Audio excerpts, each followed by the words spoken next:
नमस्कार, मैं अनुपम मिश्रा हूं और मेरे साथ अंकुर त्यागी जी हैं, जिनके साथ आज हम एक ऐसे मुद्दे पर चर्चा करने वाले हैं जो लगातार गरमाया हुआ है। पहलगाम में जिस तरीके से आतंकवादी वारदात हुई, उसके बाद आतंकवाद को लेकर के तमाम तरह से सारी चीज़ें निकल करके सामने आई हैं। और इस बीच सबसे बड़ी खबर यह है कि रूस के राष्ट्रपति व्लादिमीर पुतिन ने प्रधानमंत्री नरेंद्र मोदी को फ़ोन पर बातचीत करके आश्वस्त किया है कि आतंकवाद के खिलाफ जिस तरीके से भारत जो लड़ाई लड़ रहा है, उसमें रूस का पूरी तरह से साथ है और पूरी तरह से समर्थन है। ऐसे में भारत ने रूस के राष्ट्रपति व्लादिमीर पुतिन को शिखर सम्मेलन के लिए आमंत्रित किया है, जिस पर अब ये माना जा रहा है कि रूस और यूक्रेन के बीच जो युद्ध की स्थिति चल रही है, उस बीच में रूस के राष्ट्रपति व्लादिमीर पुतिन भारत आ सकते हैं। और इस सब के बाद जिस तरीके से रूस के राष्ट्रपति ने आतंकवाद को लेकर के भारत की लड़ाई में अपना समर्थन दिया है, इससे कहीं ना कहीं पाकिस्तान पे और ज़्यादा दबाव पड़ता दिखाई देगा। और आने वाले वक्त में जिस तरीके से अंतर्राष्ट्रीय पटल पर इसको लेकर के तमाम चर्चाएं हो रही हैं और पहलगाम की हिंसा के बाद भारत ने जिस तरीके से इस पूरे मामले पर अंतर्राष्ट्रीय स्तर पर एक जो दबाव पाकिस्तान पर क्रिएट किया है, वो कहीं ना कहीं यहाँ पर साफ तौर पर दिख रहा है। अंकुर जी, किस तरीके से आप देख रहे हैं जो रूस के राष्ट्रपति व्लादिमीर पुतिन ने जिस तरीके से प्रधानमंत्री के साथ बातचीत की है? रूस यूक्रेन का युद्ध ऑलरेडी चल रहा है, ऐसी तमाम चीज़ें जो है इंटरनेशनल फोरम पे हैं, ऐसे में पाकिस्तान पर अब कितना प्रेशर और पड़ेगा? देखिए, प्रेशर की अगर हम बात करें तो पाकिस्तान पे ऑलरेडी काफ़ी प्रेशर है। और उसकी एक उदाहरण मैं आपको देना चाहूँगा कि आज पाकिस्तान सुबह सुबह यूएनएससी गया, यानी कि यूनाइटेड नेशन सिक्योरिटी काउंसिल में। वहाँ जाके कहा कि भाई देखिए, इंडिया ने पानी रोक दिया है चिनाब में, झेलम में, और अगर इंडिया ऐसा करेगा तो पाकिस्तान के लिए काफ़ी मुश्किल हो सकती है। तो सबसे पहले तो यूएन गया। उसके बाद जितने दुनिया में भारत के पड़ोसी मुल्क हैं, जिसमें मलेशिया है, जिसमें रशिया है, सब जगह जाकर पाकिस्तान कह रहा है कि भैया आप इंडिया को रोकें, इंडिया को समझाइए। रूस में जाके तो इनके एम्बेसडर थे, एक उन्होंने टीवी में इंटरव्यू में कहा कि इंडिया को रोकना चाहिए पूरी दुनिया को, वरना पाकिस्तान के पास न्यूक्लियर बटन है। तो ये बेहूदगी वाली बातें भी कर रहे हैं, कुछ समझदारी वाली बातें भी कर रहे हैं। लेकिन अब सवाल ये है कि उसका जस्टिफिकेशन ये अभी तक नहीं दे रहे कि पहलगाम में जो कुछ हुआ, जो आपने किया, आपकी आईएसआई ने किया, उसका क्या आप खामियाजा भुगतने के लिए तैयार हैं? आप उसको अपनी गलती क्या स्वीकार करने के लिए तैयार हैं? नहीं, उसे स्वीकार नहीं है। बेसिकली वही पुराना मोडस ऑपरेंडी है कि पहले एक काउंटर टेररिज्म ऑपरेशन करो, एक अटैक करो इंडिया पे, और फिर जाके पूरी दुनिया में विक्टिम कार्ड प्ले करो कि देखिए पाकिस्तान तो वो मुल्क है जिसने 20 साल आतंकवाद के खिलाफ लड़ाई लड़ी, हम तो खुद पीड़ित हैं, हमारी दुनिया को बात समझनी चाहिए।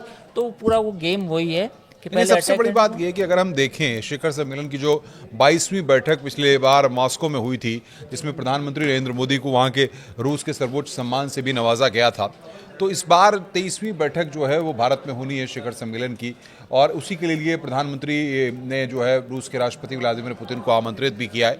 आपको लगता है कि जो हालात इस समय चल रहे हैं सीमा पार पर, लगातार इस तरह की खबरें आती हैं कि पाकिस्तान की तरफ से फायरिंग की जा रही है, भारतीय सेना उसका मुंहतोड़ जवाब भी दे रही है, तो इस तरीके के हालात अगर ज़्यादा दिन रहेंगे तो वो जो एक फ़ाइट देखने को मिलती है, जिसको हम लोग साफ तौर पर कह सकते हैं कि 1-to-1 फाइट, वो वक्त ज़्यादा दिन नहीं है कि वो तस्वीरें भी सामने आ जाए।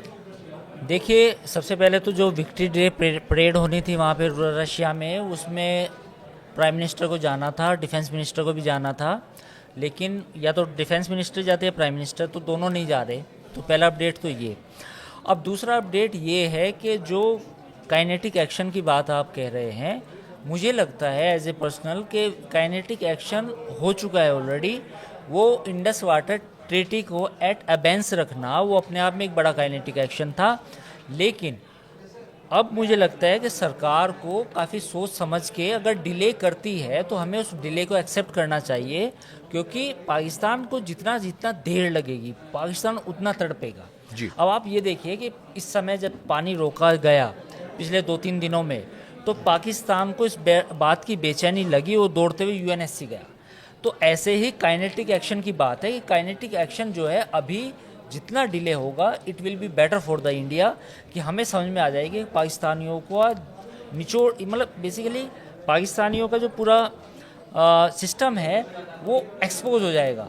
अब ये समझिए कि पाकिस्तान जब ये इंडिया लगने लगा है पाकिस्तान को कि इंडिया अभी अटैक नहीं करेगा, वो सोच समझ के करेगा, तो पाकिस्तानी बेचैन है कि कब करेगा। ये सबसे बड़ी बात ये कि इंटरनेशनल फोरम पे भारत को जिस तरीके का समर्थन मिल रहा है, जिस तरीके का साथ मिल रहा है, अब जिस तरीके से रूस के राष्ट्रपति ने भी समर्थन दिया है मोदी के साथ बातचीत में, आपको क्या लग रहा है? क्या पाकिस्तान इन सब चीज़ों से अनभिज्ञ होगा, उसे नहीं पता होगा कि उसको जो बाकी जो भारत के आसपास के नेबरिंग कंट्रीज़ हैं वहाँ का जो सपोर्ट है, या फिर अगर कहा जाए कि रूस ने जिस तरीके से कह दिया है, तो पाकिस्तान इस सब को लेकर अंतर्राष्ट्रीय पटल पर अपने आप को अलग थलग नहीं पा रहा होगा? देखिए, पाकिस्तान के पास कौन है? गिने चुने 3-4 मुल्क हैं जो उसको सपोर्ट करेंगे। चीन, तुर्की, थोड़ा कतर और 1-2 और कोई कंट्री हो सकता है, जो मलेशिया हो सकता है, या कोई 1-2 और मुस्लिम कंट्री हो सकता है। इसके अलावा पाकिस्तान को कोई सपोर्ट नहीं है।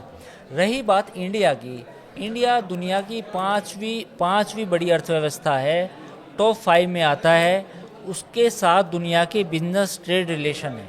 तो कोई भी इंडिया एक ग्लोबल इमर्जिंग पावर है, तो कोई भी इंडिया के साथ अपने रिश्ते ताल्लुकात खराब नहीं करना चाहता। बहुत महत्वपूर्ण बात आपने कही है जाहिर तौर पर। और अब रूस के राष्ट्रपति व्लादिमीर पुतिन ने जिस तरीके से भारत के समर्थन की बात कर दी है, आतंकवाद की जड़ें भारत किस तरीके से खोखली करेगा और पाकिस्तान को मुंहतोड़ जवाब देगा, क्योंकि भारतीय सेनाओं को पूरी तरह से फ्री हैंड देने के बाद प्रधानमंत्री नरेंद्र मोदी लगातार बैठकें कर रहे हैं, लगातार निर्देश दिए जा रहे हैं और हर चीज़ की मॉनिटरिंग लगातार कई स्तर पर की जा रही है। यानी कि अब आप समझ लीजिए कि शिखर सम्मेलन तो भले ही अभी कुछ महीनों के बाद होना है, 23वीं बैठक होनी है, लेकिन अगर रूस के राष्ट्रपति को आमंत्रित किया गया है तो आप समझ सकते हैं कि भारत जो है इन्वेस्टमेंट के साथ साथ, टेक्नोलॉजी के साथ साथ, बाकी सारी चीज़ों पे फोकस करने के साथ साथ टेररिज्म पर इस शिखर सम्मेलन की बैठक से पहले एक बड़ा मैसेज देने की कोशिश जरूर करेगा। नमस्कार।